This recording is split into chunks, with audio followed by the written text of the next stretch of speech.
Center for Workforce Inclusion. This is the start of a three-part trifecta series of interviews with leading figures from the business community, the advocacy community, and the political sphere on the history, the culture, and the accomplishments of the African American community in this country, but also at a time when there are so many unmet promises, unmet needs that the community continues to confront. At the Center for Workforce Inclusion, our core value is our closeness to the people and the communities that we serve.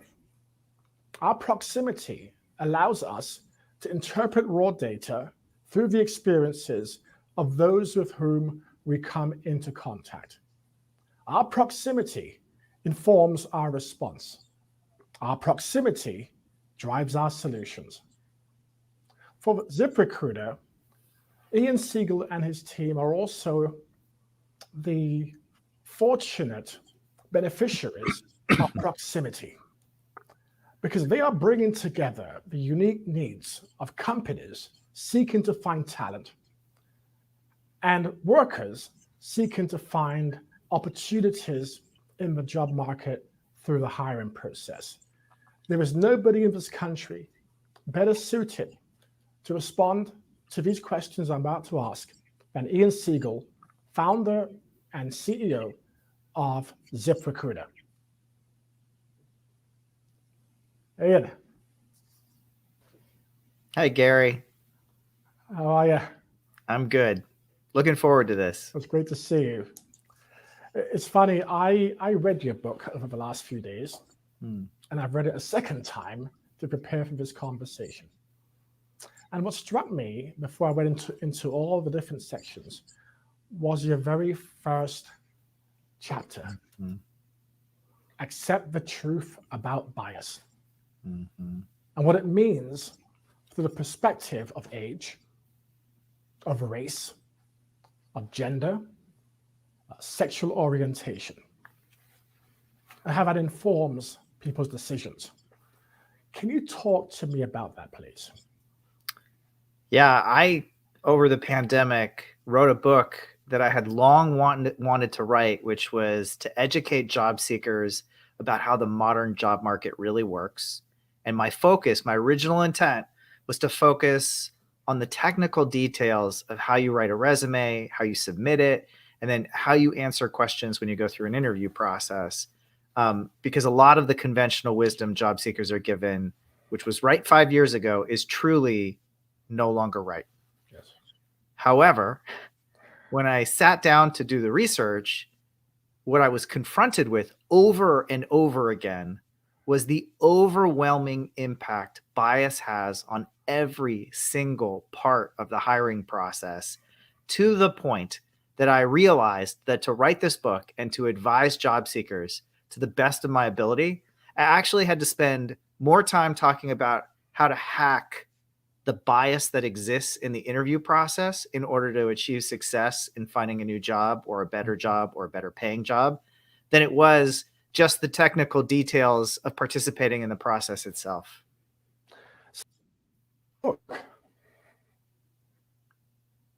What drove you to that epiphany that, you know what, I've been in this business for 10 years. I founded a company back in the early part of this decade, and I realized there's something missing that I need to communicate. So what motivated you to write in this book?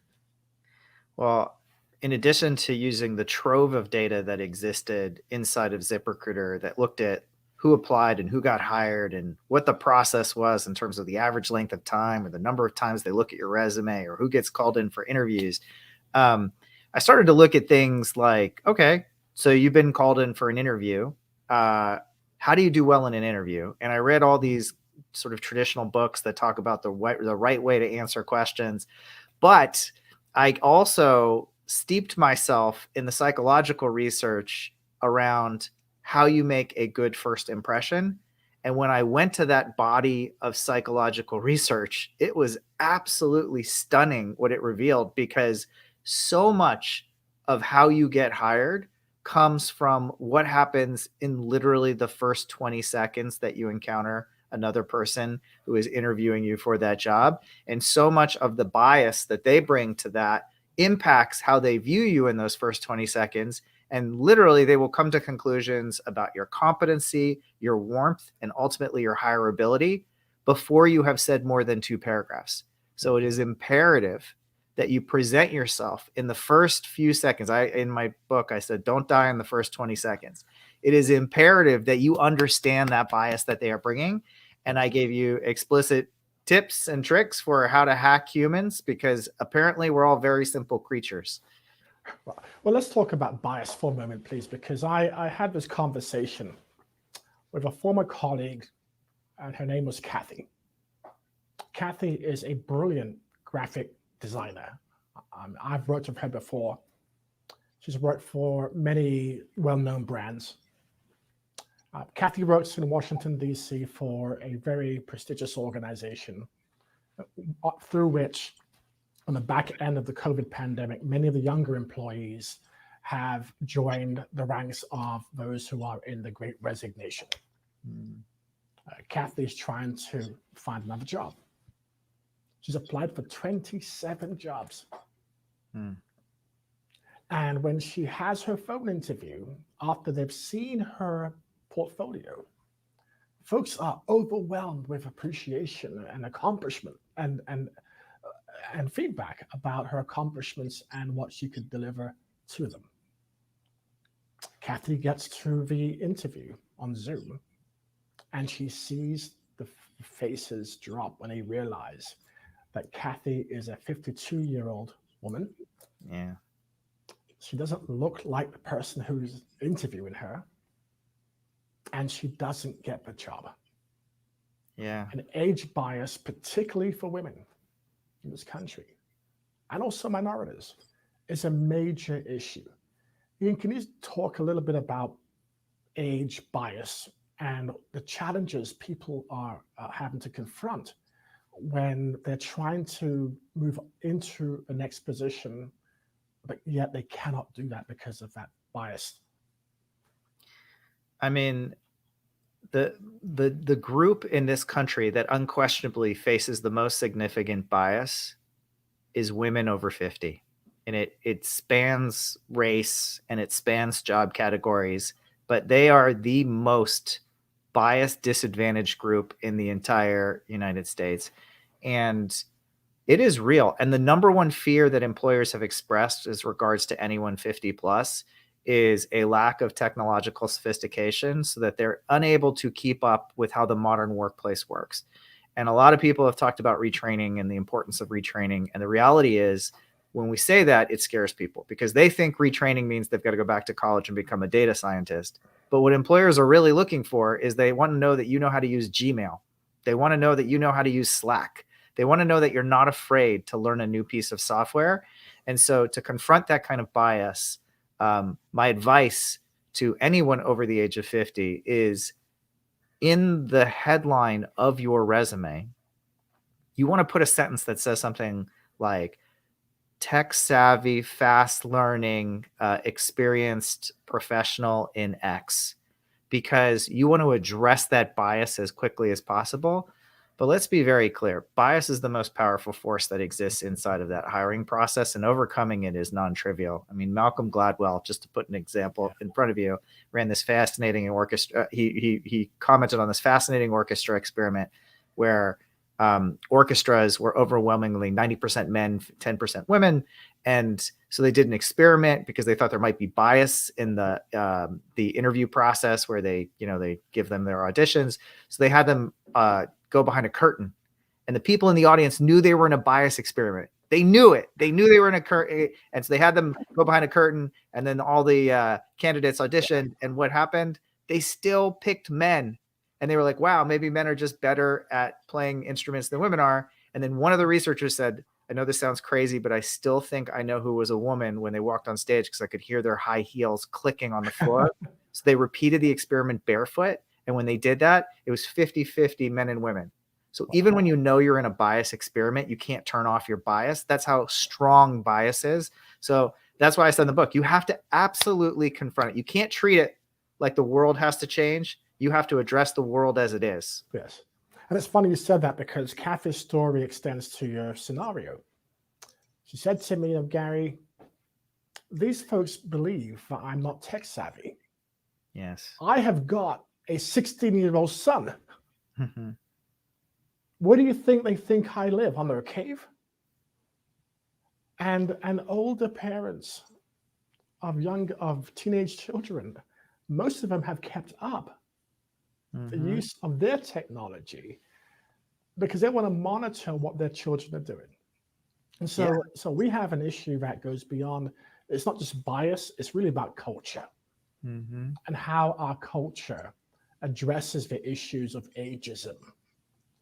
And one of the things that we have done at the center is continue to track the trend in this country, which by 2024 will result in older workers, older Americans will become the single largest segment of our workforce. Now, if that bias continues, it will cost us from a global competitiveness standpoint. I read a statistic on the trillions of dollars that age discrimination cost the US economy. So it has broad-based implications from an economic standpoint. But culture has to be more accepting of individuals as we age in the workforce. I mean, the stats back up what you're saying 100%. There's 11 million open jobs in the country. Unemployment is below 4%. And yet we had 1.5 million older Americans who decided they were going to retire rather than try to re-enter the workforce post-COVID because it was too difficult for them to find work, or they didn't feel like they were safe when they went back to work. Yes. And that's a shame, because that is a cohort of the workforce that is some of the most experienced, most mature, most thoughtful. And we're missing those people in the workforce right now. We're missing them in management. We're missing them in roles of mentorship. And so we are going to suffer the cost of this, not right now, but we're going to be suffering it potentially for years. Yes. Now, let's go back to that a little bit, because I hit a point I want to hit on. So back in January, there were 10.6 million job openings against 5.6 million job seekers, with a labor force participation rate at the lowest recorded level at 61 million. Yesterday, ADP's job report revealed that private payroll fell by 301,000 people versus an estimated net growth of 200,000. Ian, what's going on here? It's the Great Resignation. Welcome to the future of work, where over half of the participating members in the workforce in a post-COVID world want a different type of work than the work they were doing pre-COVID. Yeah. And so for some of them, that means career change. For some of them, that means different expectations within the career that they have. The number one thing they want, of course, is the ability to work from home. A lot of people decided this grand social experiment that we all participated in was something that they enjoyed, and that it was a better quality of life, and it was better work-life balance, and they want to maintain it. Now, employers have been slow to catch up. So if you look at it, pre-COVID, less than 2% of jobs allowed any sort of work from home. That's right. And post-COVID, 20% of the postings on on ZipRecruiter now advertise some form of either hybrid or fully remote work. So that's a shocking change, but it's still not matching the appetite of the job-seeking population. And they are proving very choosy. And there's a really interesting dynamic that I want to highlight here, because everybody's talking about wage growth. Wage growth, because in response to the fact that they can't find talent to fill these jobs, whether they're entry level all the way through like highly skilled. And the reality is that wage growth is measured on an average. And so what's really happening is that some forward-thinking employers have started to not raise wages 10% or 15%, but are raising wages 50%, bringing up the average. And they are not having a problem hiring right now. They are the ones who are succeeding at the cost of all those people who are quitting are flocking to those jobs that are paying exorbitant increases in base rate. And so what we're seeing is this real sea change in the way that the average individual is compensated, and it's working its way through the system because you're going to be forced to price up to stay competitive. And so I think you're seeing employers struggle because job seekers have leverage right now, which they're exhibiting, but that over time, we're going to see more of a normalization, and we're going to get to a better equilibrium, a better status quo for job seekers and employers than we had pre-COVID. That's a great point. I want to talk about some of your experiences, because ZipRecruiter is a global company. You have offices in Europe, in Israel, and the US. So you're seeing workforce participation and workforce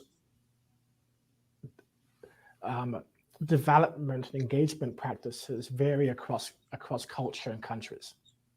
Yes. One of the things I've had to observe during the COVID lockdown is I had the luxury of time. Right? I'm working from home. I couldn't travel.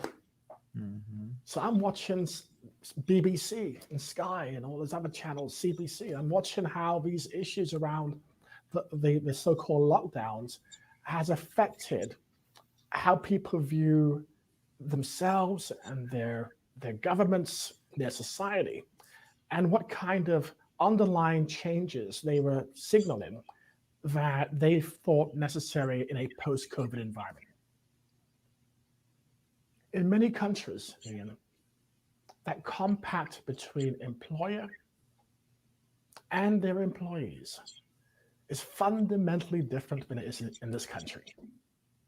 And yes, there have been examples of similar resignation surges in those countries, but it's not for the reasons we have here, right? And somehow the compact between labor and their employers around what people are prepared to accept has been fractured in this country as a consequence of the COVID pandemic. Now we move into this hybrid workforce. And in our building, we're talking to our landlord about scaling back our space. So now we have companies that are preparing for a workforce that will spend 1 day a week, if even that, in the office, right?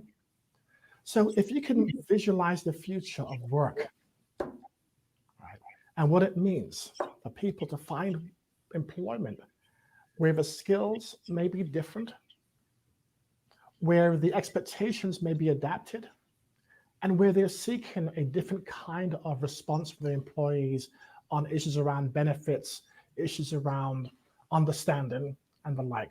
How do you visualize the future for people in a post-pandemic hybrid workforce?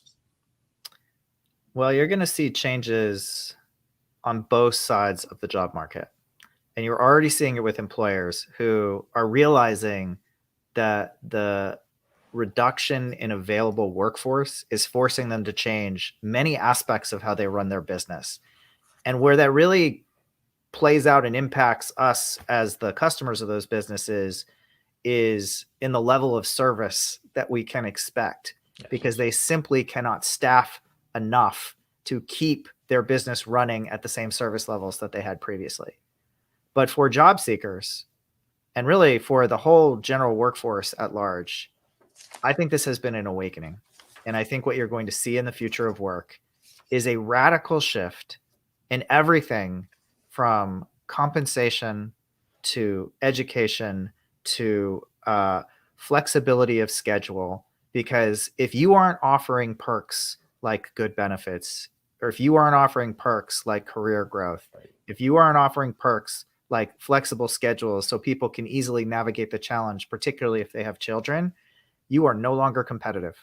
And we used to tolerate so much as a workforce that we are effectively saying no more. And when you look at the US in particular, and you look at something like hospitality and leisure, which has had significant reductions in staffing as a result of COVID, and is still, they've raised wages on average 14% when the national average in increase in wages is 5%. And you look at that and you say, wow, like they must really they must really be succeeding because they're reacting so quickly. And the answer is no. And the reason why it's not is because, of course, people are afraid of getting sick, but also they're no longer willing to work minimum wage, low satisfaction jobs. Even they're not even minimum wage, low wage, low satisfaction jobs. And in America, when we put something like a COVID, check the ID card mandate in front of, let's say, waitresses or waiters, and they have to no longer just be a part of a serving staff, but they also have to be a bouncer. Yes. That's a really low quality job for the amount of money. 14% above minimum wage on an hourly basis is nothing. It's just not worth it. So we're going to have to really change our expectations on service. And we're going to, as a workforce, demand better treatment from our employers. And as you're talking, you have, again, a perspective informed by your appreciation and your proximity to the employers, those who are hiring for talent, right? It comes across very clearly. And so you must observe certain things and certain practices among hiring managers that has changed over the last 2 years. Do you have any perspective or any ideas or any comments on that? What has changed? Well, the number one most obvious thing that has changed in recruiting is video interviewing.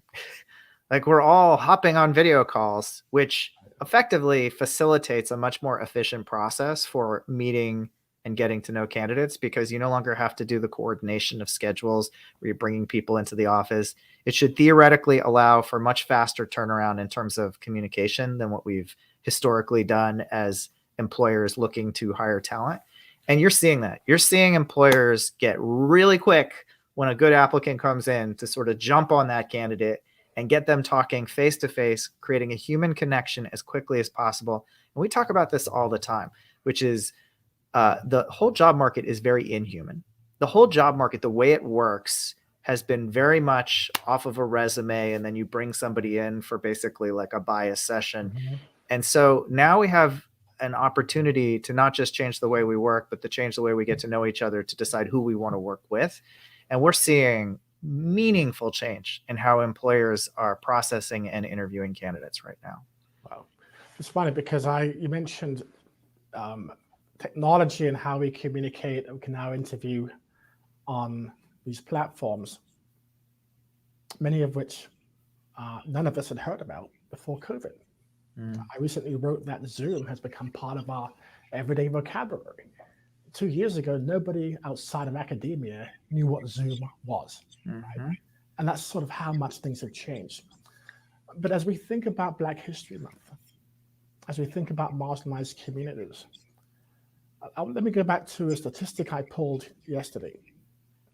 In December of last year, white employment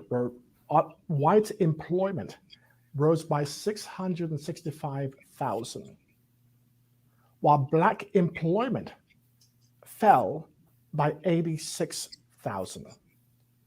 Over the same period of time, the unemployment rate for Black workers, unemployment numbers here, rose to 7.1% compared to 3.2% for white workers. This divergence occurs along racial lines against a backdrop of near full open positions in a series of unfulfilled commitments to racial equity by large corporations. How do we address these kinds of disparities and inequalities? Because our nation's ability to fulfill its promise can only be accomplished if we fully engage citizens regardless of race, gender, creed, location. How do we fix that? Well, the answer is simple, but executing it is complicated. And, we at ZipRecruiter are hyper-focused on diversity and creating employment for every segment of the population. And we actually spend a lot of time on what you'd call disadvantaged populations, who are either the victim of either bias or careers in categories that have significantly changed. And we try to help people find their next great opportunity.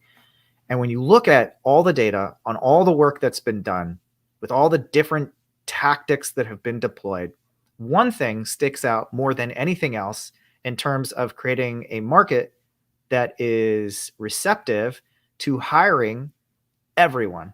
And you know what that is? It's keeping unemployment below 4%. Every time unemployment falls below 4%, suddenly there is huge uplift in the majority of what we consider to be challenged populations. And that goes for the Black community, that goes for the elderly community, that goes for the Muslim community. It goes for every community that experiences some sort of significant form of bias in the hiring process. And so if I were suddenly nominated emperor or president or someone of significant power, I would work really hard to try to keep us here. And what keeps us here? What keeps the economy thriving is, and this is where we get a little into policy, which is we have to make it easier for particularly small and mid-sized businesses to keep the money they have so that they can run their business and they can hire more people. Fundamentally, the way that the system works today, they're actually significantly disadvantaged against corporate America, who you just talked about. Well, let's go back to that, because even in the best of times, when unemployment was at 3.2%, for the African American community, the actual figures were close to 9.5%. Yeah. And the numbers were even greater for older 9/11 veterans. So the sort of older veterans, African Americans, were extraordinarily impacted by lack of workforce opportunity, even in the best of times. So that's sort of one perspective I'd like to put out there. The second is that the workforce space is not monolithic, as you know, right? Opportunities are greater in metropolitan areas where there is a lot of investment, startups, private universities, major corporations, healthcare centers, than they are in rural communities. I travel to the South. I can barely find an internet connection, and I'm South Carolina, a state that has 25% broadband coverage. So now I'm working living in an environment where, for me to even apply for a job and participate on these conversations, the lack of broadband access will inhibit my connection to opportunities. Do you have a perspective on those issues from how I presented it? I mean, unquestionably, the Black community continues to face an unemployment rate that is double or more of what the comparable white community is, no matter how you segment it. So there is clearly something going on there.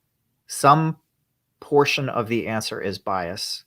Some portion of the answer starts with education. And the education one is often overlooked, and it's incredibly important because there is a huge difference between being in a classroom of 15 versus being in a classroom of 35 to 50 in terms of the quality and level of attention that you're going to get from a teacher. And we don't talk about that a lot when we talk about the labor force, but this isn't just a Black issue. This is really a poverty issue. This has to do with communities that are lower income and have poorer school systems, which tends to skew towards neighborhoods like the one you just talked about in the South, where there's less access to broadband. There's less attraction for talent into those communities to sort of foster the next generation. I think what you hit on, though, is so critical because, I mean, I wrote about it in the book. Speed matters in everything when it comes to the job market. If you are one of the applicants who applies on the first day a job goes live, you improve your odds of getting hired by 50%. So it is critical that you have both notification of the job the moment it goes online and the ability to apply quickly. So I think there is no silver bullet when you talk about like changing unemployment rates for a entire population or subpopulation.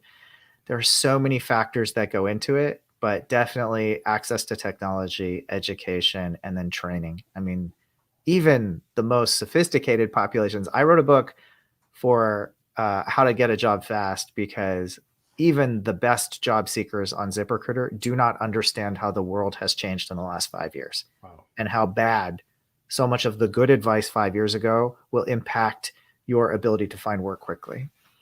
Ian, you talked briefly about small businesses, and what's often overlooked in this country is that I read this somewhere years ago. Something close to 80% of Americans are employed by small and mid-sized businesses. About 80%. And what COVID has, I think, further illustrated is our dependence on small and mid-sized businesses.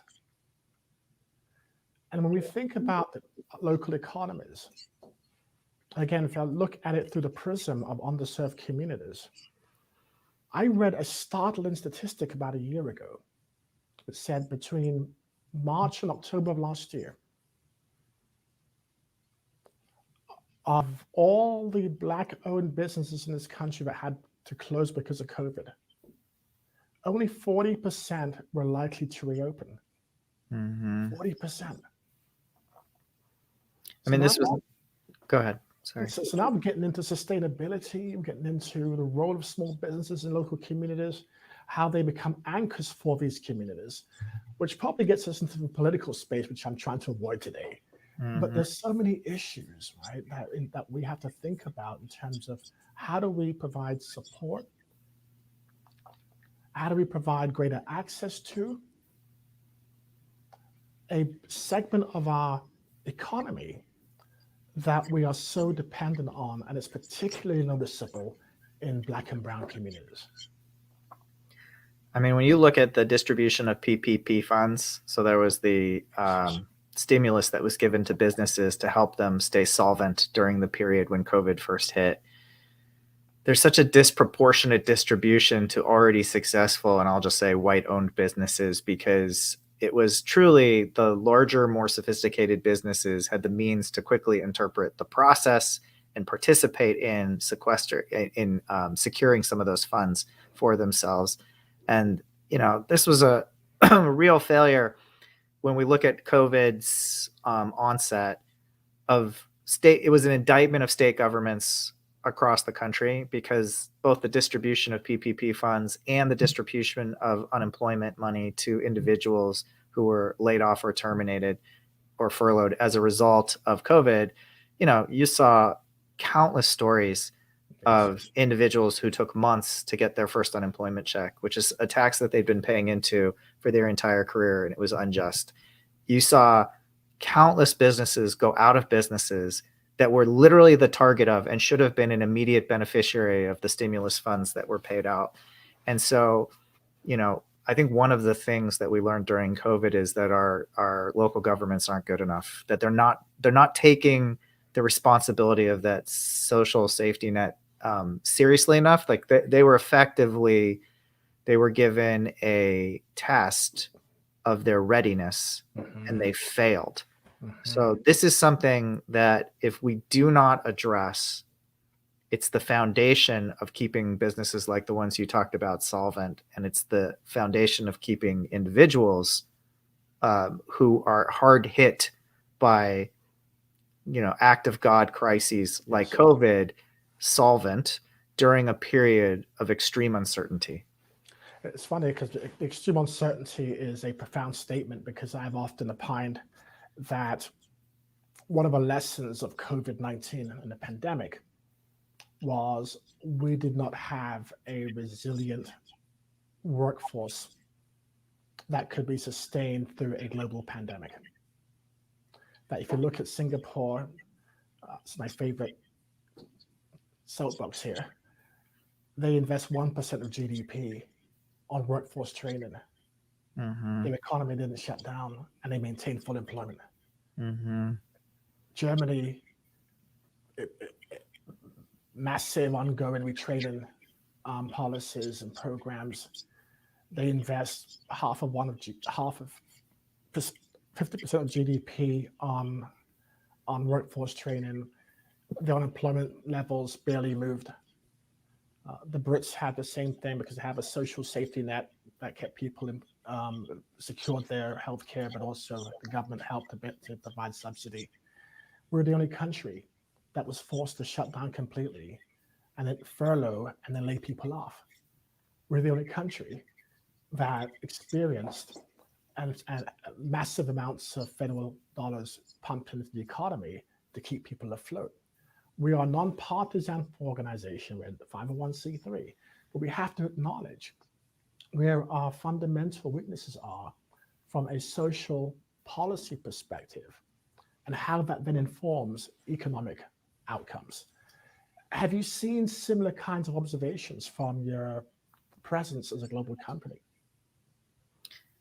Yeah, I mean, we talk to businesses of every size, businesses with 250,000 employees down to businesses with 2 employees. And there is confusion. There is anxiety. I think even the most responsible business that was run by the best management team was taken by surprise by what happened during COVID. And what they found themselves responsible for was not just keeping themselves solvent, but taking care of their employees, because the safety net effectively was not there, nor was the off-ramp initially to get employees into a position where they were financially stable enough to weather the long, unexpected run of COVID. And similarly, there was not an on-ramp to bring them back, so that a lot of businesses, there was a lot of complicated, confusing advice. There was a lot of disagreement publicly from political figures and our doctors about what the right approach was, which left businesses effectively implementing policy. So it was up to businesses whether they were going to have people in the office. It was up to businesses whether they were going to have mask mandates. It was up to businesses whether or not they were going to reduce the number of hours that people worked or not. So I think it is a moment of hopefully reflection for the United States. I will also say it's not all bad news. While imperfect, the CARES Act did many, many good things, and it was at least a bold attempt to try and take some measures to address the financial uncertainty that got created for both sides of the job market. That's a good point, because when I was asked to recently write a year-end piece for publication, I looked at some labor statistics in Denver, Colorado. Mm-hmm. Looked at 20 occupational categories. The top 12 categories required high levels of technological proficiency. Mm-hmm. Healthcare, management, the like. Those 12 occupations had minimal African American and minority workforce participation. In the bottom 10 categories, retail, manufacturing, maintenance, the frontline positions we all know about, we had a highly concentrated minority and older workforce. Mm-hmm. In the bottom 10 occupations, those jobs are disappearing. Yeah. In the top 10, we're seeing job growth. How can we prepare people, older Americans, women, those returning to the workforce, for jobs that will require a higher level of skills, Mm-hmm. on which, if they had those skills, they would hopefully become more competitive in acquiring jobs that are somewhat different? How do we do that? That is a great question. And I would like to say that in those top 10 categories, the quantum of employment is much lower than it is in the bottom 10. The bottom 10 are probably an order of magnitude more job opportunities. But if you want to get into those top 10, and really don't think of it, I think of it as a top 100. There's 100 categories that create really quality middle-class income and quality lifestyle opportunities. A lot of people think I got to go get a computer science degree. I got to be a software engineer. I got to be a data scientist. That's just fundamentally not true. We live in an age of what's called new collar jobs. So it's not blue collar, it's not white collar, it's new collar. New collar means you know one thing. Employers have become incredibly good at identifying the single skill that is the most necessary thing to be good at whatever the role is that they have.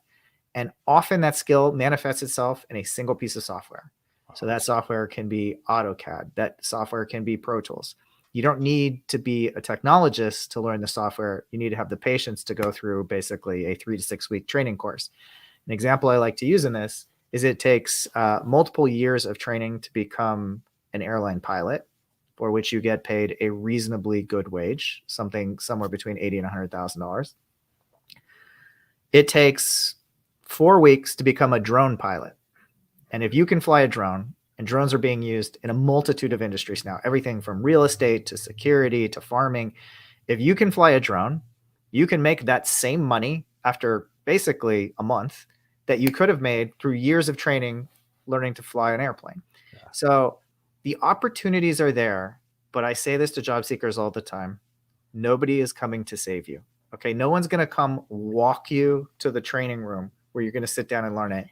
It's on you to do a little bit of research, but it turns out the bar is so much lower than you think it is, and you have skills that translate already. Wow, that's very, very helpful. Now, we're going to sort of use the next few minutes to take questions from folks from around the country that we've collected for today's interview. But Ian, I've followed you for quite a long time. I've followed your company for quite some time. I've seen the journey you've taken. I saw the lead up to COVID-19, to the COVID pandemic. I saw you go through going public. And all those things that you have experienced in the last 10 years must have had a profound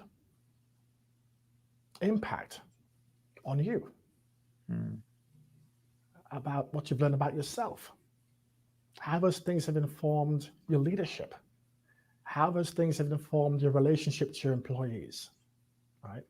What lessons have you learned as a leader from the last year that you did not quite know existed about you until COVID happened and now you're heading a publicly traded company? What lessons have you learned?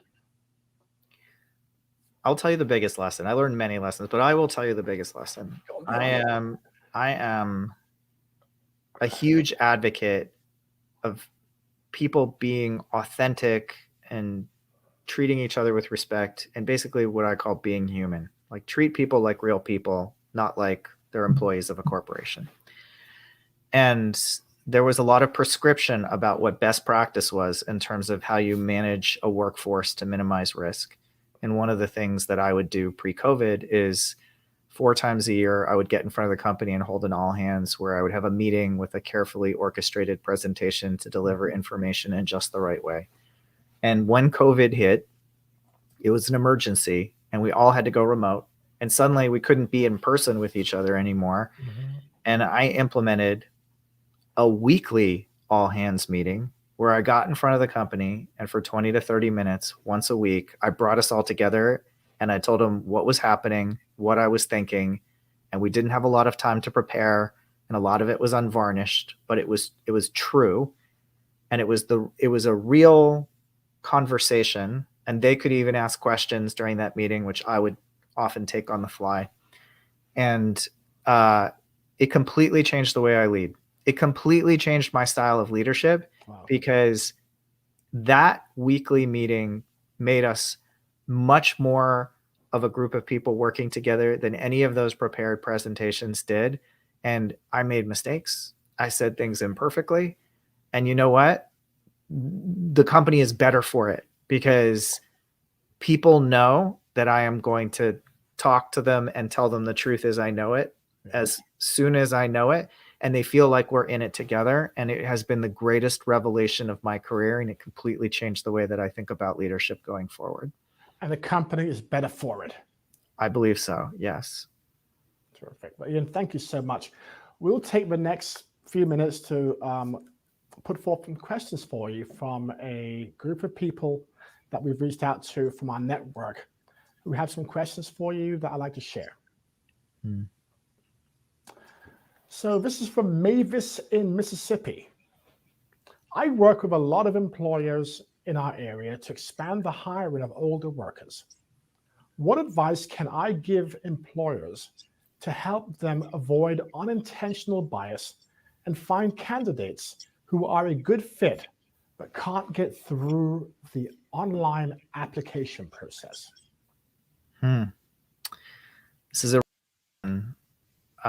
there is a lot of language that employers use in their job postings, which is discouraging to the older population.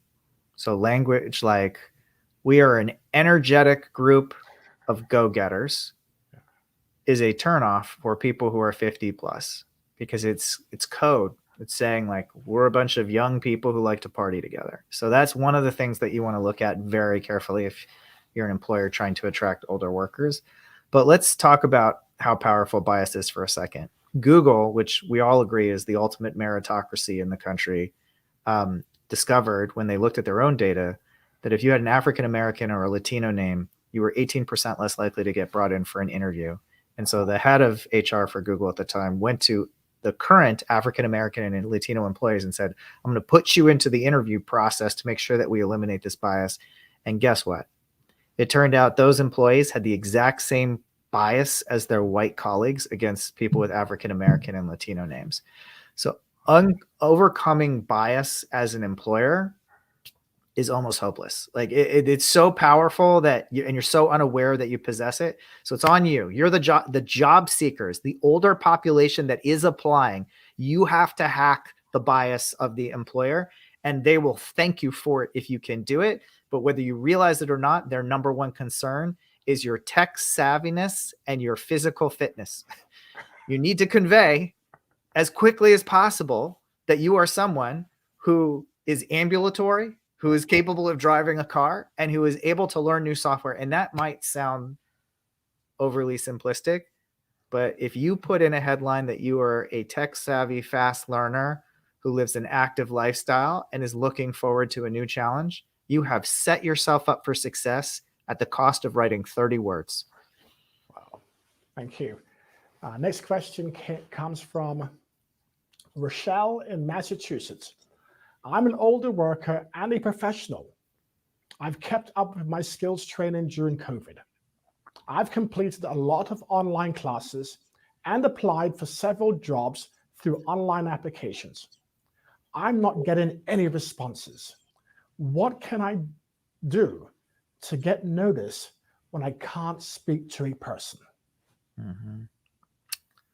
Well, one of the technical points that was so important that I made in my book, and when I talk to job seekers, is the most common mistake that I see, is recognizing that in this new world, more than 75% of the time, that resume you submit is going to be read by software or a robot, not by a human, which is going to filter and decide whether you're worthy of being put in front of a human for attention.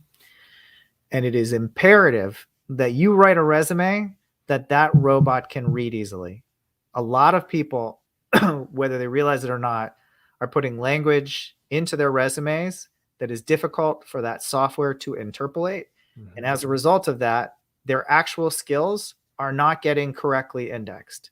So I strongly encourage, it is so unlikely that if you are a person who is highly trained in an area in this economy that we're in right now, that you cannot find work.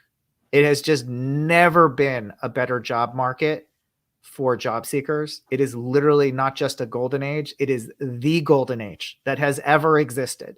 So when I hear that you're applying and you're not getting response, I think there's a fundamental problem with your resume. That is where I would start. The advice I give in the book, just to keep this as simple as possible, write like a caveman. These robots are not smart. Write things like 3 years experience with this software, expert in this software, 2 years experience managing people. You cannot say it simply enough. And just remember, no one's going to read your resume and decide to hire you. The only thing a resume does is get you an interview. Terrific. Thank you. Now we have a question from Daphne in Wyoming. I'm a person with a disability, fully capable of working remotely. What trends does ZipRecruiter see in terms of accessibility and remote work options so I can continue to work from home once the pandemic is over? I have good news, Daphne. I mentioned it earlier, but pre-COVID, less than 2% of jobs offered any sort of remote work. Post-COVID today, right now, we're at 20% of jobs that are offering hybrid or remote work as an option. And that number is only going up as employers realize in this hyper-competitive job market where there's this real shortage of talent that they need to offer what job seekers want the most, which is flexibility. You should find that it gets easier and easier every month for you to find a job that allows you to continue working from home. Thank you. Next question comes from Ethel in California. What advice do you have for older workers who have been incarcerated? How can they best address a criminal background or period of incarceration on resumes, job applications, or in the interviews? My advice when it comes to incarceration or being terminated from your last job is the same, which is you want to address it head on. You want to be forthright. You want to offer it up before you're asked. And then the way you're going to talk about it is the lessons you have learned. It is imperative that you show both remorse and reflection when thinking about the incident. The worst thing you can do, regardless of how whatever the situation was actually played out, was put the blame on somebody else, because you're already starting at a deficit when it comes to the bias that the interviewer is bringing. But you can turn that deficit into an opportunity by showing how you are changed as a result and telling that story. So that's my advice to everyone, whether you have a gap in your work history, whether you have been terminated, or whether you were incarcerated. Thank you. This is a question from Anthony in Texas. I think he's from Houston. Since the murder of George Floyd, there have been a lot of talk about wanting to hire Black and Hispanic workers. I haven't seen any change when I'm attempting to find a job. What's really happening here? Well, I'm surprised, first and foremost, if you are applying to jobs and not able to get a job. Now, there's a difference between getting a job and getting a job you want. But there's 11 million open jobs in this country right now. Texas has a significant number of open jobs right now. It may be that in whatever your field is, there is more competition in your geographic region, but I really want to encourage you to broaden your search, because this is a time when employers are figuring out the remote work. And if you have skills in a specific area, or you are an expert in a particular piece of software, the openness and receptiveness to allowing you to do that job from a distant location has never been higher. So it may be that you are constraining your search to a narrow geographic region. I want to encourage you to turn the nation into your search target area and see if you can't find opportunity somewhere else. And this question is from Langston in Florida. As CEO of such a large organization, what skills do you utilize the most that has helped you be an effective leader? Well, thank you for that question. I think about this a lot, and I've been asked this question multiple times, but I will tell you one decision I made 10 years ago, which is every New Year's Eve, I only make one resolution, and every year I make the same resolution. And that resolution is simply listen better. And the reason I make that the single resolution that I make is because what happens to you as your organization grows is that you grow with it. That's right. And you become a giant where you scare people, where they want to impress you. And what happens is it's no longer human, which I talk about a lot. And what I do by listening is I allow people to fully express themselves. And I force myself in many cases, because I think I know where they're going, to hear them all the way out and then think about what they have said before I respond to them. Mm-hmm. Listening is such an undervalued skill, and I believe it's a superpower that most people would do well to nurture, because you would be stunned by the impact you have in your relationships with your employees and with your customers, and now with my investors, simply through the act of focused, conscious listening. Okay. Next question comes from Angel in Alabama, or Angel. Angel, probably. I see help wanted signs all over town, and I hear about how businesses can't find workers. When I try to apply, I feel they don't want me.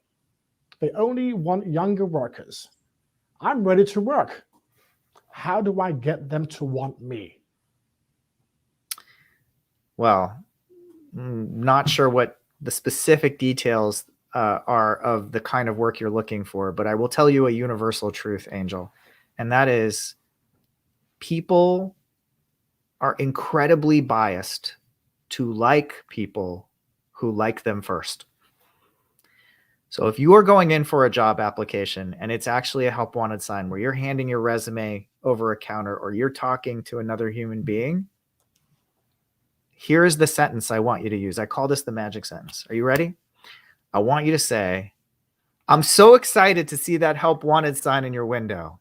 I love this place, or I love some product that you have, or I love this location because it's so great for me. I want you to go in there with enthusiasm. I want you to geek out in front of them and feel dorky in how much you are expressing how much you like them before they have said a word to you. This is incredibly powerful. It's the second most powerful thing you can do in any job search process is express enthusiasm because it's so attractive to people. The first, and you're going to use this in the interview, is get them talking about themselves. If you can get your interviewer to talk about themselves by saying something like, oh my God, I read your Glassdoor reviews online and it seems like such a great place to work. How does this culture exist? Once they start talking, it triggers the same part of their brain when they're talking about themselves as sex and chocolate. That's where you want to be in the interview process. That's why you want to get them talking about themselves. Well, we've run out of time. We've got like a couple of minutes left, and I've been thinking about this conversation and the journey we've taken today. Ian, as you evolve as a person, and as you have observed this country trying to manage its way through a pandemic, as you've seen the uprising with George Floyd and the concerns about equity and inclusion, as you see the disconnect between what corporations have been doing and what employees are willing to accept, if you stood back for a second with reflection, and as you think about the future, what gives you hope? That is a great question. I really feel optimistic, and I know I've expressed some disappointment in our local governments, and I know I've talked about bias and its incredible power on our society, but I feel like a few things are true. One, COVID brought us all together. We all sacrificed for the greater good, and that's just healthy as an exercise in maturation as a society. Number two, while imperfect, I was impressed by both administrations' attempts to rapidly respond to COVID and to deal with a very complex situation that has imperfect information and changes relatively quickly in terms of like what the right response is based on the factors that are currently in play. And then finally, I am so proud of the job seekers currently looking for work and the currently employed workforce that is saying, this isn't good enough. There is such an inequity in our society where very few people have a significant amount of the wealth and control, but they don't actually have all the leverage. And I am seeing society express the leverage that it has to demand something better, but this time, not in a protest, not in a sit-in, but in a very effective, thoughtful way. And whether they realize it or not, they're creating a better world for themselves now, for their children, and for subsequent generations of businesses. Ian, this is a wonderful book. And I applaud you for writing it.